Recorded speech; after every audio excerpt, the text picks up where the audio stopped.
প্রশ্ন করেছিলেন স্ত্রীর মাসিক শুরু হওয়ার কতদিন পরে সহবাস, কতদিন পর্যন্ত সহবাস না করে থাকতে হবে, কতদিন পরে সহবাস করতে হবে।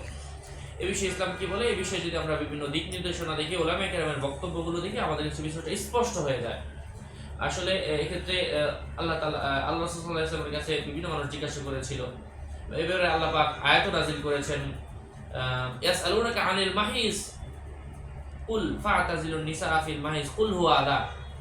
তো আল্লাহ রাসূল সাল্লাল্লাহু আলাইহি ওয়াসাল্লামের কাছে এই হায়েজের ব্যাপারে, মাসিকের ব্যাপারে, পিরিয়ডের ব্যাপারে অনেকে জিজ্ঞাসা করেছেন। আল্লাহ রাসূল সাল্লাল্লাহু আলাইহি ওয়াসাল্লামকে আল্লাহ তাআলা রাসূলকে শিক্ষা দিয়েছিলেন যে তুমি বলো এটা কষ্টদায়ক বিষয়। এই অবস্থায়, পিরিয়ড চলাকালীন অবস্থায় কেউ যদি জিমা করে সহবাসে লিপ্ত হয়, অবশ্যই সে গুনাহগার হবে, সে হারাম কাজ করলো, এটা করা যাবে না।